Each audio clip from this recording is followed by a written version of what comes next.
Hello, everyone, and welcome to this webinar on driving SharePoint and Copilot adoption with a Unily intranet.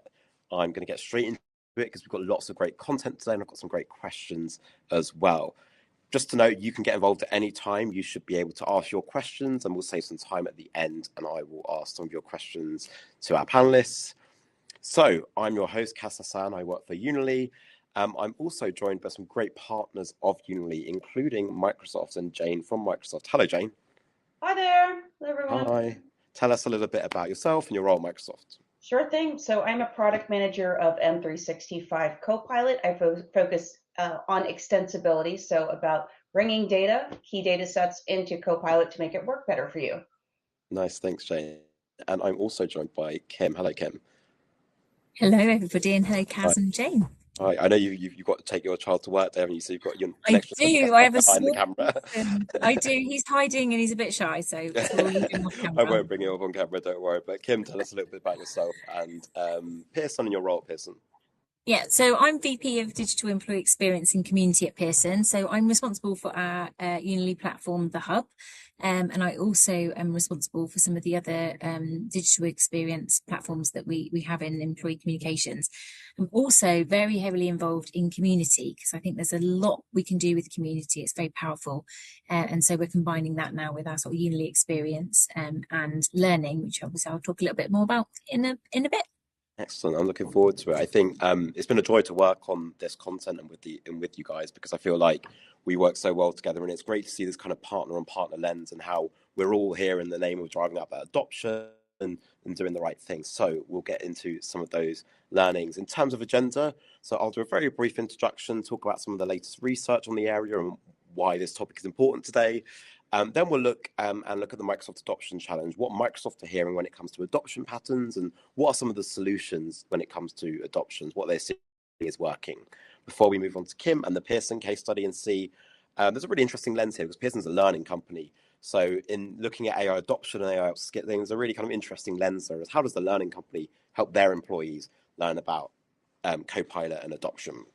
Before we move on to our question and answer session, which will be driven by some of your questions as well as some that I've got prepared too. So what you'll take away from today is, as I said, we've got three partners here, and I'm really interested to hear all of our different perspectives from our companies, and that's something that'll be unique to us, and I'm really interested to see how that all comes out. Also, we'll be hearing a little bit about employee personas and why, if you have them in the back pocket, why they might need dusting off in the age of AI.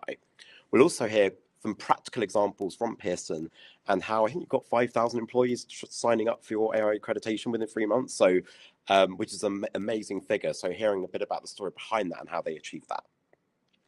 So I'm Kaz, I'm from Unily. I've got some familiar names and faces that are here with us, but if you haven't heard of us, Unily delivers organizational velocities for the world's most iconic brands. We do that through our employee experience platform, and we work with some of the most iconic brands in the world, from CVS Health to Shell to American Express, Johnson & Johnson. So let's get into it. Why are we here today? Well, if you zoom out over the last 10, 15 years, there's been a lot of digitalization. There's been a lot of applications that have been rolled out, all doing really great things in the background for our organizations. But there have been some negative consequences of that. We sometimes see that when there's too many applications, that it's sometimes difficult to find the right information to do your role effectively. Also, there's an increase in the number of notifications, and sometimes those notifications add noise to the workplace, and especially when you're trying to do your best work, that can become a lot. Now, thinking about that, what that means is we can potentially look at AI as a solution to that, and that's kind of what some of the promises of AI has brought us. And there's data here that shows that AI could boost productivity by the equivalent of 2.6 to 4.4 trillion annually. But the key word there is could. All of this hinges on, can you roll it out effectively? Do we get the right adoption to get those outcomes? And is it the right type of adoption? So these are the questions you should be asking yourself. And if you're here watching, those are probably some of the questions you want to see answered today. So let's get into it. Now, when we look at employees, Unily actually did some research last year, and this is something that I worked with the Unily team on, was what do employees want to use AI for? What are they expecting from us as the designers of the employee experience to deliver with AI? And for them, what they're saying, that the thing that came up most was using AI to better integrate the workplace. They want to integrate it into their existing flow of work. They don't want it piled on new shiny tools. What they want is stitching together the tools they know and love in the workplace and just making it easier for them to do their work. And so that's really what we're here in the name of. And so Microsoft, who of course have lots of customers across the world, you've been able to see a little bit about what adoption looks like and what those adoption patterns look like, see what's working for some organization, what might not be working for other organizations. So Jane, I'm keen to know from you, what are you seeing? What's Microsoft seeing when it comes to these adoption patterns? Yeah, for sure. And thank you, Kaz. I think it's impossible not to encounter many of the news cycles these days, right, that talk about barriers to AI adoption, but we're seeing it's often not a complete story, right? So let's first talk about how we got here. Now, if you joined us at Unite this year in Nashville and attended my session, this slide will probably look a little familiar. We're revisiting it to give, broader context about what we're seeing in enterprise AI adoption patterns. We started with a lot of custom-built agents and solutions because, frankly, there wasn't anything, off the rack, so to speak. And then first-party chatbot solutions were created for a lot of internal usage at companies versus external, right? And that was used to drive initial adoption. So, next we saw a lot of niche third-party solutions hit the market where we saw a lot of startups and third-party tools being sold. But, to Kaz's point and to their customers' feedback, like it was sold with little to no integration with any existing apps or platforms. It frankly led to a lot of what we're seeing in shadow AI, which is where end users are using consumer-grade tools to address business needs without getting proper approval from IT, which we all know leads to some serious privacy and security issues. So today, many companies are kind of stuck at that hand, right? The business envisioning and governance phase. Because frankly, it's really challenging to tie a compelling business case to ROI while you're still adhering to creating these end-to-end AI governance controls. This sprawl that we're depicting here on the screen, it truly prevents the creation of strong ROI statements, right? Because particularly where you're just adding AI to business processes without kind of deeply understanding the challenges that businesses are facing underneath it all and how to transform processes to drive broad adoption of AI solutions. Not to mention the enormous challenge that we all face on this call about gaining the trust of end users and having a change management strategy in place to drive adoption and end user trust. So obviously, end users in the business need to buy into this concept of changing existing processes to achieve better, faster, cheaper. And this drives stronger adoption and subsequently better ROI that any company is going to achieve on its AI investments. You layer on this lack of change management we're seeing across the board, we find a lot of companies are stuck because business end users want to keep doing their job the same way they've been doing it the past 5, 10, 20 years, but that's not really true transformation that's embracing the possibilities that this new wave of innovation represents. And for those of us who are more mature in this industry and have seen and lived through waves of innovation from anything from smartphones to cloud and even to the advent of email, if you're that mature, right? The disruption of these waves of innovation were worth it, given the gains that we experienced in efficiency and capabilities and innovation. So we have to think of AI in a very similar construct. So at the end of the day, our goal is scalable, controlled AI transformation. And that's where we're consolidating AI tools and agents with clear governance to protect sensitive data and enabling citizen developers for scale where it makes sense. So let's move to the next slide and talk about why Copilot and AI adoption all up are so different from any of the previous waves of innovation I just mentioned. A lot of text here on the slide, but we're going to break this down. Given how new AI concepts are to most end users in every industry and every country, this is a total shift change we're asking of our employees and actually and indeed of ourselves, right? Because first of all, the technology is brand new, it's rapidly changing. And similar to the introduction of things like the web browser and the smartphone, end users have to understand how to interact with a totally new user interface and understand how to talk to it, how to have dialogues that aren't like a transactional vending machine where I put in a quarter and get out something. It's really a conversational process of refinement. and a tool that you have an interaction with.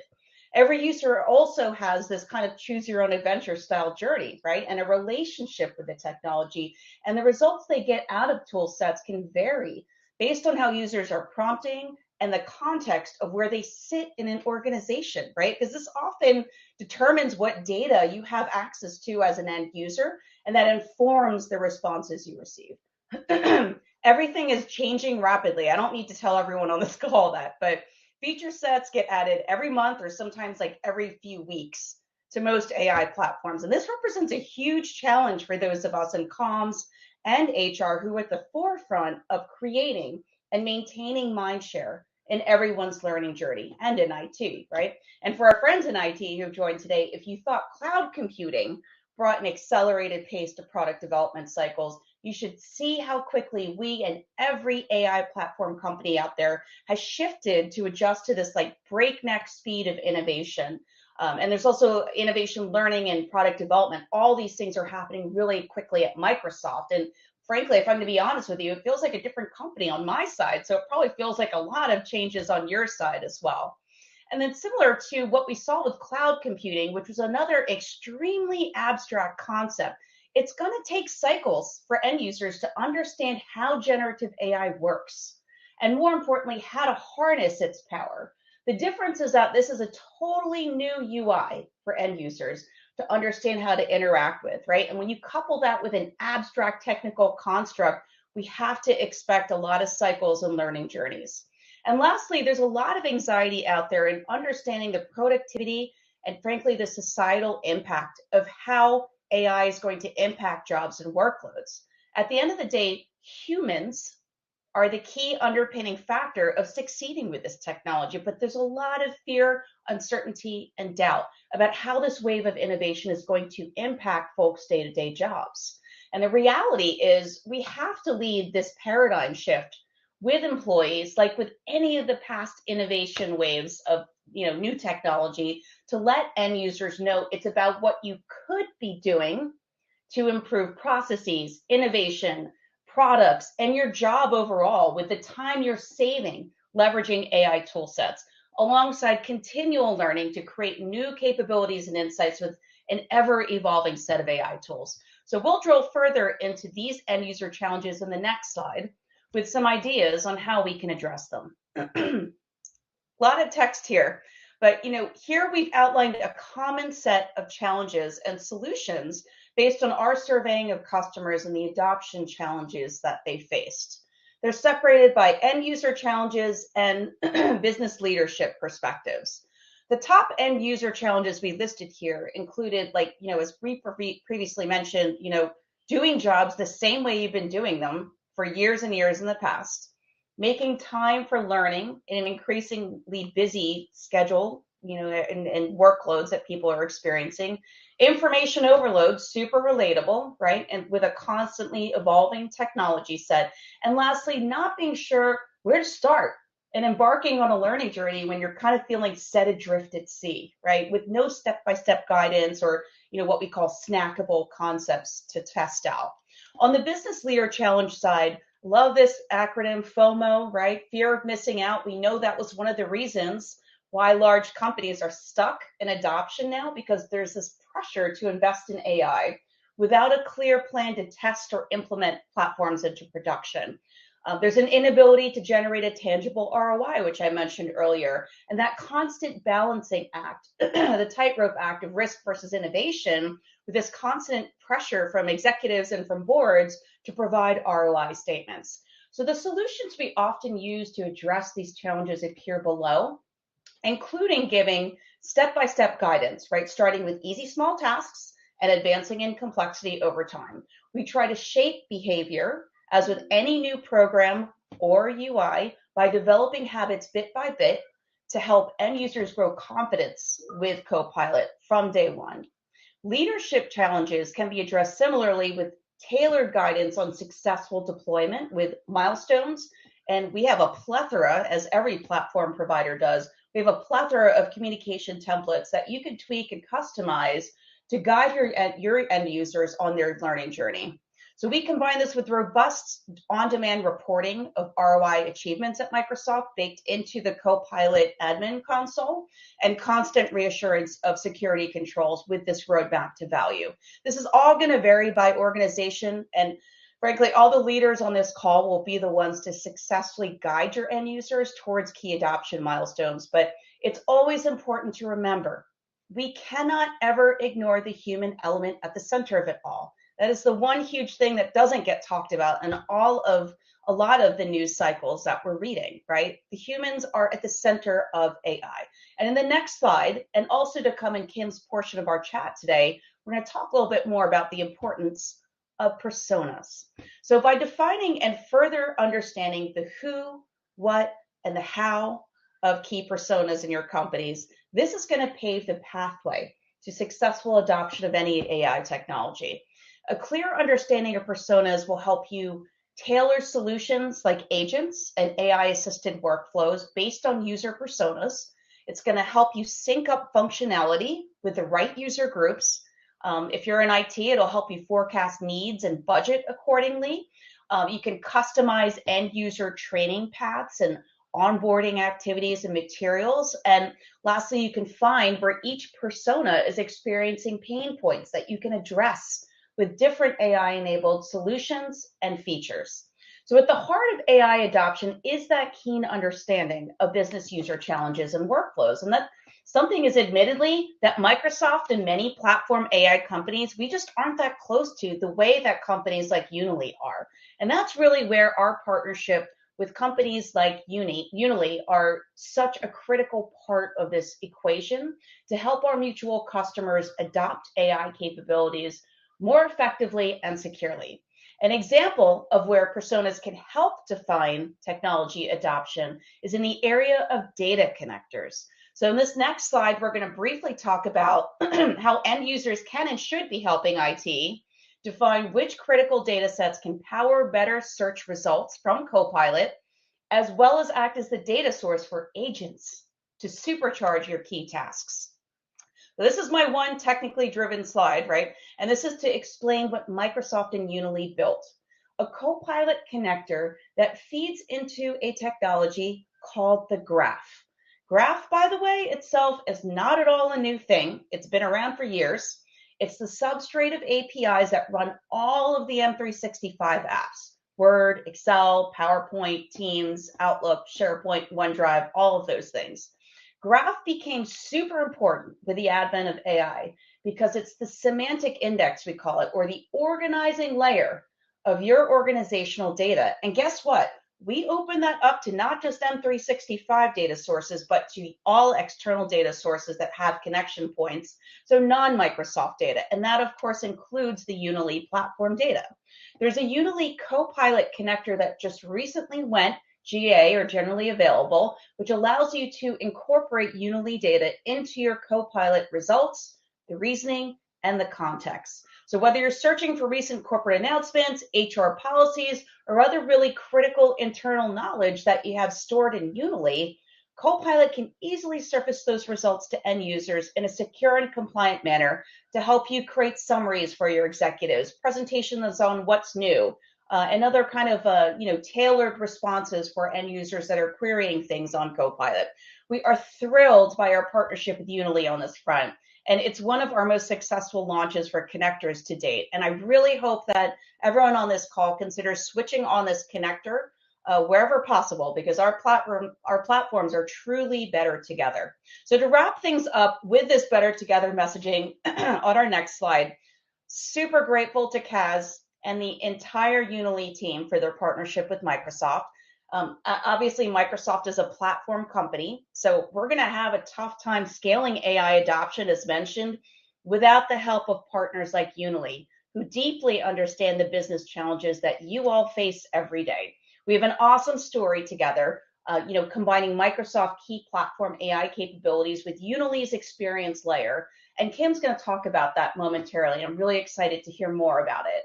Our goal is to help you all achieve better, faster, cheaper with both of our platforms integrated in ways to help your teams innovate and adapt faster, with ways to leverage your Microsoft Azure contract. We call them MACC, M-A-C-C, to purchase Unily's transactable offering via our marketplace. Easier procurement means even faster deployment. So thank you for your time. With that, I'm going to pass the mic back over to Kaz to transition. Thanks, Jane. I think you showed a really compelling way. I think employers are asking for AI to simplify and to bring the tech together and make the tech more navigable. And you kind of showed how that's a big part of the story and the success and the adoption. So thank you so much for that. So we've seen some great thought leadership from Microsoft there. I'm keen to see some practical examples. Earlier, I said I'm really keen to see how a learning company is helping their employees learn. And I know, Kim, you've put the kind of experience layer and the intranet as part and parcel of that. And so you've been doing lots of experimentation. You've got some learning, some top tips. So let's hear a little bit from you, Kim, as to what you're doing at Pearson. Brilliant. Thanks, Kaz. Excuse me. So let me just give you a little bit of context about Pearson. For those of you that perhaps don't know who Pearson is, we are the world's lifelong learning company, and our purpose is to help people realise the life they imagine through learning.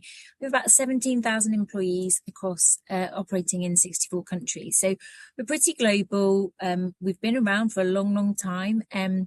And we have been through lots and lots of transformation. You know, Jane was talking about sort of the different evolutions of technology. We've been through lots of them ourselves too. But I have to say, in the 17 years I've been at Pearson, the AI one has been the fastest, and it has been the most interesting and exciting to be a part of. So I'm going to just talk a little bit about a thought leadership report that we launched just this week, actually. So when we think about learning, using AI in the flow of work, what Pearson is starting to think about is that's just one piece of the jigsaw. It's important that we also create an environment where learning is also in the flow of working with AI. And so our Mind the Gap thought leadership is really looking at what the missing link in AI's productivity promise is. And what the research is highlighting is that AI's real value is making people better. And it's not just about automating tasks. As Jane said, it is about the human element.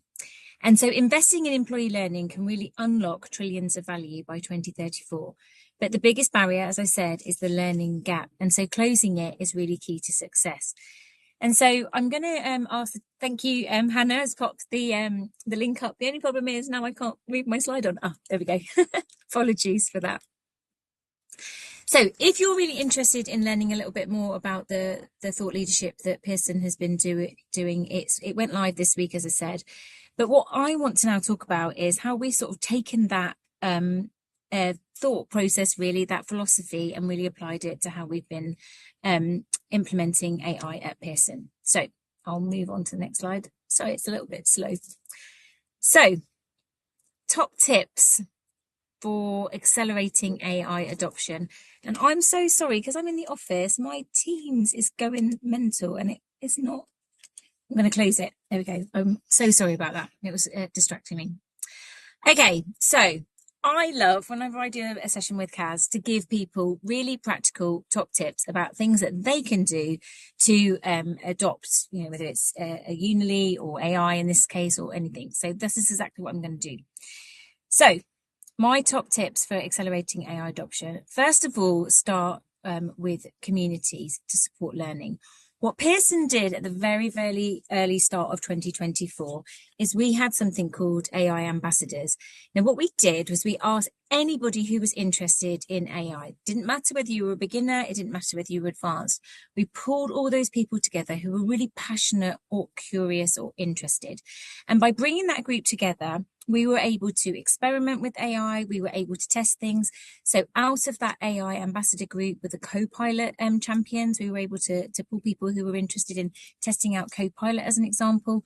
And actually what they really did is started to shape some of how we implemented AI into Pearson. There are now over 1,000 ambassadors. And as they've evolved, we've then ended up adding chapters. So there's special interest chapters. There's chapters for people who are doing sort of more advanced AI. There are chapters that are very specific, like there's a marketing and communications chapter, etc. And what we did was we asked them some questions last year about their experience, and they gave us some feedback. And actually, we had a niggling feeling that we were leaving some people behind. But the survey that we conducted with the AI ambassadors told us that that was exactly what was happening. So why was that happening? Well, let me talk to you a little bit about personas. So what we realized is that as everyone was really excited in the early days for being an ambassador, they were starting to move that little bit further forward. But as more people were starting to get onto the bandwagon of AI, they were joining these conversations and they felt like they were a bit too far ahead. So the language was already a little bit more advanced than perhaps people were comfortable using. And so what we realized is as the ambassadors were sort of growing in their journey, we didn't have anything for people who were just getting started. And so that's when we started to think, okay, well, what do these people really need? And we started to realize that we were just overwhelming everybody with AI. Hands up or put in the chat, how many people who have a platform like Unily, or they may be using SharePoint, are literally tagging everything with AI right now, whether it's adding it as a topic, whether it's a hashtag, like everything is AI. Well, by definition, if everything is AI and I'm interested in AI, I am literally getting sent everything. And so what we wanted to do was not only create a learning pathway that was specific for these different personas, but we wanted to create an information track that was specific for those people. And so that's why we ended up creating these personas that are beginner, sorry, get my tongue in beginner, experienced and advanced. And so what we started to do was think about what the learning pathways would look like for these different groups. And at Pearson, we've asked everybody to assess themselves. So there's an individual assessment that you can go and do, and you can actually figure out where you are in terms of that particular persona. And then once you know where you are, you can then get the learning that is directed exactly to where you are at that moment. And then you can actually advance through the learning pathways and be able to develop and move on to the different levels. There's multiple levels within each of these groups. And so, as I said, it isn't just all about the learning piece, it is also about the information. So whether that's helping people understand what responsible AI means at their level, whether that's about getting the right information at their level, and about how to stay up to date at the particular level that that person's at. And so we've built these pages out specifically to support folk where they are. We've also got a Copilot accreditation. So we worked in partnership with Microsoft to create a learning experience that really took people through the Microsoft 365 suite. But we took it one step further. Not only were you signing up to training that was specific for Copilot, it was also specific for your job role or job family. So for me personally, I was able to go and join all the other marketing communications people and other people that did a similar role to me as we went through the Microsoft training. And that was a real game changer. Why? Because how I'm going to use PowerPoint, how I'm going to use Word, and all of the features that relate to Copilot within that are going to be quite specific to the type of job I've got. And it was the same if you're an engineer or a product manager. So again, we were meeting people where they are. And this was the training that we had sort of in the first month. Over 3,500 people had signed up to complete the training. And now we're on the other side. People are getting their generative AI badge. And we also have an opportunity for people to get a generative, I have not got my teeth in today, sorry Kaz, Generative AI Foundations learning badge as well too. So we've been helping people understand, you know, what they need, where they need it, and then really holding their hand throughout the process, but also not forgetting that as people are advancing, we want to be able to keep helping to advance their own AI learning, and they can also help others along on the journey. And then last but not least, but it really is my favorite, is the integration that we've had with Copilot in our search. I know so many of you, if you're on this call and you're in communications, the holy grail of communications really is the enterprise search, because so much of our content, knowledge and information that our employees really need are across different systems. And so if we can really look to make there be less places that our employees have to go to find information, we know that our employees are going to love us for that. And so it was been a real dream to be able to put this together with Microsoft, because we are able to pull that content from our instance into the Copilot search, and it's fantastic, and our employees really, really love it, and we are really excited about the other integrations that are going to come in 2026. So that's me done. I think I might have gone a little bit over, but I got excited, Kaz, because you know I always do.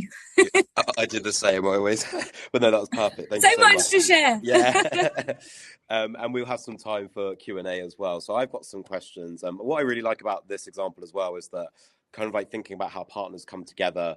Part of like getting people to trust and see the value in that is connecting the right sources and having the right trusted, governed content coming through. And this is a great example of that. And I actually love that it's pulling in the AI debrief. It's AI delivering that upskilling on AI, which I saw a question in the chat about as well. So that's great.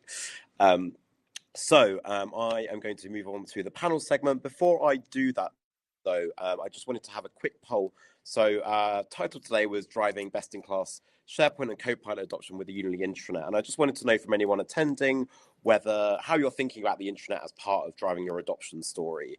Is it something that you're looking to do today, something that you're actively looking for to drive up that adoption? Is it something that maybe you weren't thinking about, but maybe you've heard some of the cool content that's been delivered already and it's piqued your interest?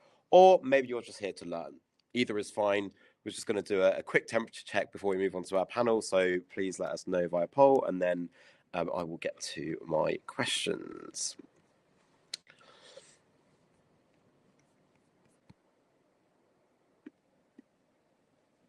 Okay, cool. So let's move on to our panel segment. Hopefully you've got polls gone through. Maybe I'll give you an extra 30 seconds. I know sometimes these things take longer. Cool. Nice. Thank you.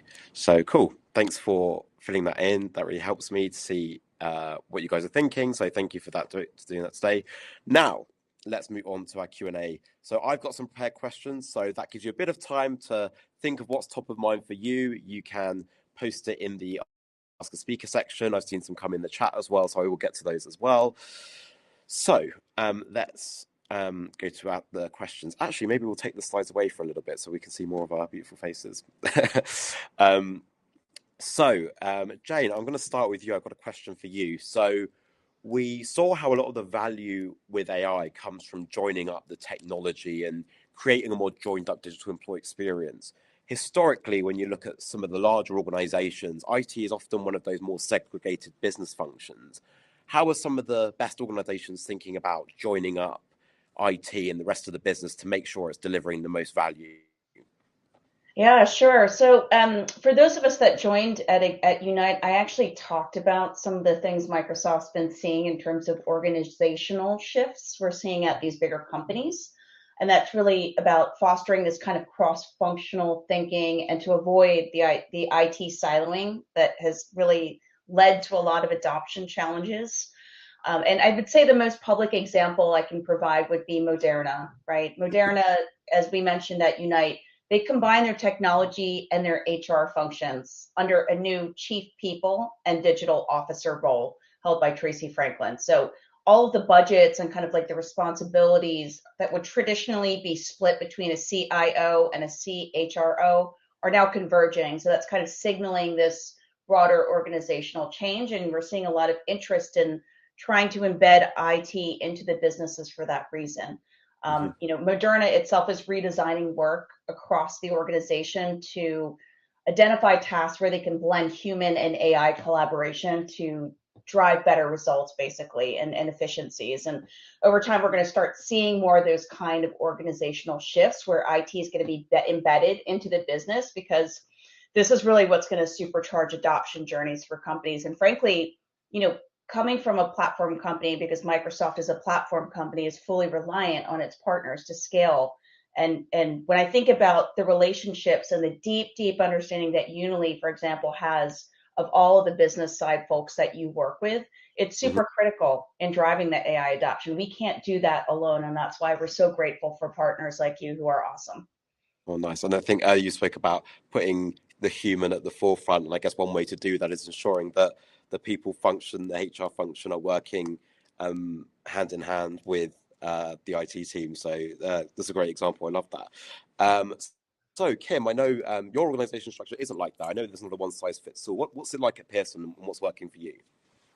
So I think what's really interesting, we actually were at the World Economic Forum yesterday. Our CHRO and our CTO were doing a shared event called the New Power Couple. So, completely agree with what Jane's saying. I think, we are seeing that those two functions need to come together. And actually what I think has been really interesting for us at Pearson is we've been on a bit of a journey in terms of creating a career architecture for our people, so everybody kind of understands what their role is and what those skills that they can develop within those roles, so that they can level up, but they can also level, sideways, right? Lots of people we're seeing are jumping from, one function to another function, and it's being able to understand how you can sort of move within an organization. But I think the other thing that we've really found is it's a bottom up and top down process. So when I talked about the AI ambassadors, that was such a bottom up grassroots group of people who were just really passionate. And actually that passion seeped into everything that they were doing with Copilot and other AI tools that we've got at Pearson. But similarly, we had a really, really supportive top down. So, one of the things I shared in the slide was that the wild card is permission to experiment. If you do not have the backing of leaders to experiment and for them to be excited, to give you space to try things out and not always get it right, sometimes you're going to fail, you absolutely need both those things. And I think then what happens is they meet in the middle, and that's really, really important. Because, when I think about my own experience, I had an aha moment because I went into one of these like snack and learns. You mentioned, snackable opportunities to learn, Jane. And I was watching somebody talk about how they were creating a Copilot agent. And in my head, I had it like it was so complicated, like agents are really difficult. And, I keep hearing all these words, and I've done my sort of basic, understand what an LLM is, training and so on. But I still didn't think it was something that was even tangible for me. And so by sitting in that session, I was like, like literally had the aha moment. I was like, oh my God, I could totally do that. And so the last thing I will say on it is that, even bringing it today, I've got Bilbo, my son, in with me on Take Your Child to Work Day. He sat with our labs team, and they've literally just opened his eyes up to the fact that he can, vibe code and create an app in like 30 minutes. So, we have to help our employees understand that this is the realm that we're in now, and we have to hold their hands, I think, to help them feel that they can be part of this and not get left behind. Nice. It's a good examples, and I love the power couple as well. So no matter what your organizational structure, that kind of better working together and 100%. understanding the needs of each function is really important. I want to take a step back for a second. So we're here in the name of driving up some of that AI adoption, and we've had some great tips and tricks. There's also a lot of noise out there when it comes to AI, and there's lots of big talk, and there's a lot of hype. How can we distinguish some of the hype from the reality, Jane? Gosh, yeah. Interesting question. I think at the end of the day, like I mentioned, we have to bring this back to the human element that's really at the heart of the matter here. I've been at Microsoft now for 2 decades, right? So for 20 years, I have seen so many different new and incredibly disruptive waves of innovation in my career, from email to smartphones to cloud computing. And, I would say the common thread that I'm seeing between all of those innovation waves, even though AI is different, right? But the common thread I'm seeing between AI and these previous innovation waves really around the need to center our realities, around what pain points are being experienced by your end users and how we meet those needs constructively with AI capabilities.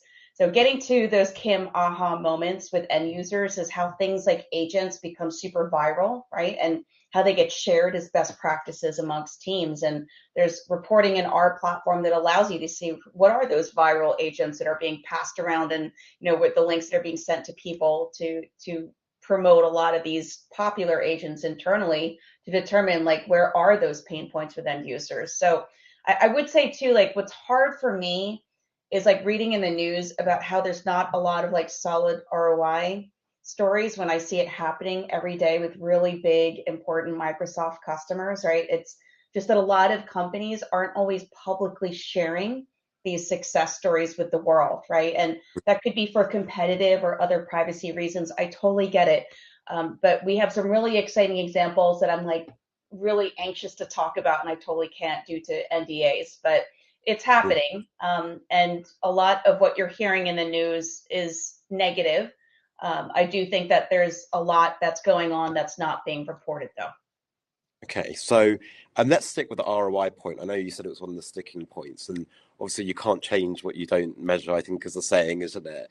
So I know you can't speak to any specific examples, but if you're an organization watching this and you're in a leader to kind of influence and make decisions, how can you put yourself in the best position to really articulate the ROI and get the value? Yeah, I mean, like as I mentioned, I think like every other AI platform out there, Copilot has a robust admin portal. So for the IT folks on the line, there's a lot of ROI reporting we've baked in, and it's constantly evolving and improving thanks to your feedback. But ROI realization, like that really starts with planning. And so the key to making your executives happy is structuring in these quick and easy and really visible ROI wins to buy you time. You're trying to buy yourself time for the more complex projects that are just going to take more cycles and time to complete, right? And a colleague of mine has a great analogy for this. So if I have a dinner party at my house for 20 people, they're all going to show up hungry. I need to bide my time and earn their patience until I serve my main course. And so this is why you have to serve snacks, little appetizers, amuse-bouche, until that main course comes out so that people don't get angry or Yeah, hangry, right? And it's kind of the same yeah. construct, honestly. When you're structuring ROI wins into your AI rollout, you need to plan for those quick ROI wins to keep your executives happy while you're working on those kind of like more complex, longer term projects that are going to be complex and resource intensive, because this lack of attention to quick ROI wins is frankly why many large companies aren't experiencing the ROI that they hoped in the first 12 months, 18 months of deploying AI solutions, because they were just too bogged down with these overly complex projects without structuring in these ROI appetizers into the mix. So the quick ROI wins are totally going to come from those out of the box solutions that are available off the shelf, just like the Unily Copilot connector, and simple low to no code agents that you layer on top of those. And obviously it goes without saying that, an AI center of excellence that is cross-disciplinary is a totally necessary requirement to drive that type of AI roadmap prioritization. But we need to immediately start planning for these quick ROI wins as soon as possible to be successful out of the gate. That's a really good point. I think maybe it's because of some of that hype, people are like trying to reach for some mountain when actually there are some really quick wins that we can enable like today that prove ROI, quickly move on, grow, expand, rather than getting lost in the sea and the noise. 100%. So Kim, I know in some of your case study and your examples, you showed how the hub, which is your Unily intranet, is kind of central to this whole story. What made leadership realize that they needed something like the hub and not just use something out of the box, or not just use like a SharePoint intro or something, build something custom? What made you leadership realize that you needed to invest in something like the hub? Yeah, so, one of the things I would say is that, we are a real partnership with Microsoft. We have SharePoint, right? We've got loads of content on SharePoint. But I think what's challenging is that you also want to create an experience, and that is what we were trying to get at. So there's lots of content on SharePoint. That's, whether it's for some of our inbuilt tools, there's Copilot information, there's files, there's just a lot of information. But what we wanted to do was be like, okay, there are 4 things that we really need our employees to focus on, right? We want them to use AI responsibly. That is the number one priority, right? So the number one thing they need to know is, how do I use AI responsibly? What are the tools that we're able to use? Then it's a case of, well, what tools are actually available to me? How can I learn and use those tools? And then how can I stay up to date? And then finally, how can I then move to the next level? And so we jump off to all sorts of different bits of SharePoint, but what we were able to do with our hub pages is really streamline and create that experience. So every single page has the same information, but it's tailored at the level for that particular persona. So if you're a beginner, you know, what you're after is completely different. So if we hire somebody in an engineering role, they're not coming in and being like, oh yeah, can you take me through the foundation, you know, of AI? They want to jump straight in. But what they do need to still start with, whether they're beginner or advanced, is using AI responsibly. What tools are they allowed to use, etc. But obviously the tools that they might be using are quite different. So we just wanted to create something that was super simple. And to be perfectly honest, we owe that to our employees, because what they were telling us, I mean, I was feeling, Nick, as like complete AI overwhelm. You know, what am I supposed to listen to? What's actually important? You know, what are the nuggets that I'm supposed to take on? It was just a lot. And so, you know, we've had some really, really great feedback from our employees. Still room for improvement, still, you know, room for us to add more information as we sort of move into 2026. I'm sure it's not going to end, because AI is going at such a rate that, you know, I'm sure by the time I sat here and talk to you next year, the whole thing will probably be redesigned. But I don't think it will change from being focused around personas. Cool, because I love a persona. We love a persona. Yeah, we do love a persona. I think it's part of your kind of broader intranet strategy as well, and making sure that you involve the platform in the right way. So I love to see that, like, you still apply the same concept, and actually you socialize it with the business as well, so they get comfortable looking at like how, like, what capability they have, where they can grow, etc. So you spoke about in your tips and tricks, Kim, just to stick with you, about some of your like AI ambassadors, I think you called them. Really thinking from an employee's perspective and trying to get that adoption, it can seem like there's a lot going on. So that internal advocacy and that excitement like needs to continue to be built. How have you make sure that it wasn't kind of like one massive push and then everyone stopped, or like there's a momentum to it? How have you really kept that momentum? Yeah, so I absolutely can't take the credit for this. We have an absolutely amazing group of AI ambassador community managers. So that particular group, they were very grassroots, and I would say that the key to success was they were just really, really passionate about what they were doing and bringing the communities to life. What we've since done, though, is, you know, we've got this 1,000, we've got this kind of real kind of swell of people that are really interested, but then it does need nurturing. And, you know, all communities, they're a little bit like a garden. You kind of have to weed them out. You kind of have to prune some things so things keep growing and look beautiful. And so what we realized is, you know, as I said, that some of our AI ambassadors have been with the program for such a long time. They are really advanced, right? Like they are the poster child for them, you know, working through the different levels in terms of their understanding and going on to do great things. But as new people are kind of getting excited and wanting to come and join the party, they're feeling like the conversation was just a little bit too high level for them. So what we've decided to do is we have got a beginner community. It's actually a chapter. It's going to be a chapter within the AI ambassadors. So it's run by AI ambassadors. It doesn't need to be run by leadership. It doesn't even need to be led by me, right? It needs to be led by people who are, you know, passionate. Then we also need almost like a kind of next tier up, and we're looking at the next thing, which will be sort of more AI partners. So they are embedded in the organization and really have a deep understanding of what is needed for a particular business unit or function or type of work that we do. So I think this is going to keep evolving. You know, we've got it right for right now. I'm sure it will evolve. But the top tip I would say is listen to your employees.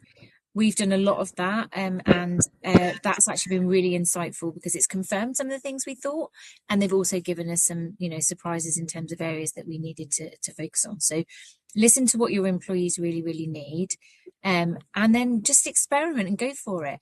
Jay, one of my favorite things that the AI ambassadors do is they have a prompt competition every month. And it has been so much fun. Like, I think I came in 2024 autumn time, so they were like, you had to make an autumn well, I guess because a lot of them are US fall image, like image prompt competition. But I think someone's put in the chat about, you know, what kind of prompt should I be using. This was a really great way that I honed some of my prompt skills, right? Because it was fun. I was having to do a picture about, pumpkin lattes. And then I was like, I don't like the image. Like, what did I do wrong? And I sort of started to play with it. And I was learning by playing. And that's what the AI ambassadors have done. They've made this sort of playfulness around AI that has really got people excited and interested. It's not all been very, very serious. What's the return on investment? Because once people have done the play, then they can really start thinking about how they can drive value for their organization. but they've got to play first, otherwise they're just sitting scared. Yeah, for sure, definitely.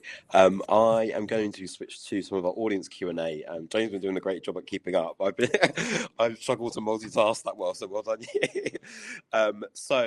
If you have your questions, please post them in the chat. I've seen some come through, and Jay's done a good job at answering some of them already. But I did want to.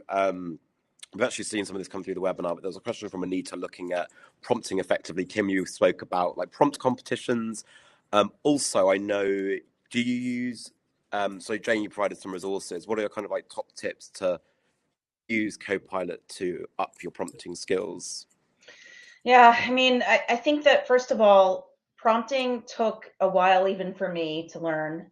We have a lot of sort of templates that we provide to teach people how to prompt. And I'm sure, Kim, you probably saw those as part of your Copilot adoption. I put a couple of links to give some of those resources, but I think that this really comes down to teaching people the construct that, really the more detailed your prompt about who you are and what your persona is really going to help drive better responses. But that takes time. And sometimes like what I recommend to like IT has the ability to set policies to show sample prompts based on who you are in the organization. And what the top tasks are for that persona, right? And so that's something that you can have so that when I log into Copilot, it says, here are examples of prompts. Like, Jane, you are a product manager. You're probably going to want to know what the performance stats are, what the usage is for agents, et cetera. And I think, I just saw this little pop-up about taking a tour. How exciting. But yeah, just thinking about like prompting in general, it's definitely a muscle that we have to develop muscle memory around, and there's a lot of canned tools, but it's going to take some combination of IT and definitely communications working together there. Oh, Kaz, you're on mute. Yeah, sorry. Let's move on to our next question. So I know we looked at some good sources for trainings. There are some good links there that you provided. There was a question which is more for me, which is what's the kind of basic requirements to integrate Unily with Copilot? Is there any cost involved? So Jane's done a good job on the connector. It's free to deploy. It's part of the Unily Amplify module for those of you that are Unily customers. So if you have that Amplify module, it's all part of that. You can join up the connectors and you can work with your customer success manager or assigned point of contact to start enabling that and get some of the technical things sorted. On our customer community platform, Universe, as well, you'll find a bit more information about how you can get that into play today. So next question is from Peter on good sources for Copilot training. Jane, I think, pretty much provided that. So that's pretty good. Question for Kim. Is the Pearson AI assessment developed within Pearson for Pearson employees only? So I was just answering that in the chat, so you've done me a favour there, because I was desperately trying to find the link, and it's probably going to take me way longer than this time we've got left in this call. So I will find the link and share it. There are options that people can use outside of Pearson. It's readily available. It's also done as a virtual course, and then the accreditation you can also take virtually, so you don't have to be in a particular country, you don't have to go to a test centre or anything. It's all done online, and I will find the link. Excellent. Yeah, I always struggle to like get sometimes my thoughts. I was like trying to find the link, and also worrying about whether you were going to ask me another question. So how about I just find the link after and I'll share it, or you can hit me up on LinkedIn and I can send it to you. Yeah. Okay. Cool. As part of the as part of the Unity collector, we have to connect to Unity. Oh, this is actually someone helping me answer a question. That's good, I think. But yes, so it's part of the Amplify module. We can get you in contact with your customer success manager, and we can get you in the process if you've got that module to start enabling it today. Next question for Jane, which is, what's one of the biggest misconceptions when using a tool like Copilot? And what is a framework we should have in mind when using it? Good question. Misconceptions. I would say that vending machine sort of paradigm I talked about earlier, where people expect it to be kind of like a Google search or a Bing search, right? where I ask a question, out comes the answer. Like I popped in a quarter and I'm getting a can of soda out. So a quarter, God, I think it's like $3 now. Yeah, nothing, you can get nothing for a quarter nowadays. But like, so like thinking about, you know, the way that you interact in general with an LLM is very relational. And that's why what I talk about with Graph is super important, because, you know, a good LLM should be able to, and a good AI interface should be able to tell who I am in the organization. And if I work directly with Kaz and Kim, and they have communications that should be surfaced up then, right, in my responses first, because they're relationally, you know, close to me. And from my perspective too, I think also understanding what, you know, how to prompt is important, but there are certainly ways that both IT and communications can help develop that muscle memory. But I definitely see a lot of issues and like customer satisfaction issues where they're having problems understanding that this is like an ongoing conversation you have with this tool versus expecting, especially like the first time around, if you're new to it, that it's going to fully understand who you are, what you do without prompting correctly and without sort of refining answers as well. Excellent, good answer. So we are coming up to time. So let's head back to the slides and just do a tiny little wrap up. So we have, for this webinar, we actually invested in putting together a little experience that tells you a bit more about how Unily and Microsoft work better together. You can look at all the connectors, the integrations, and see how you bring them together. And this is where we've got the little tour as well, so you can kind of self-guide your way through it and see what that looks like within the experience as well. You saw that from Kim, so you can see how that might look for end users as well, so that's great. That pretty much brings us to time.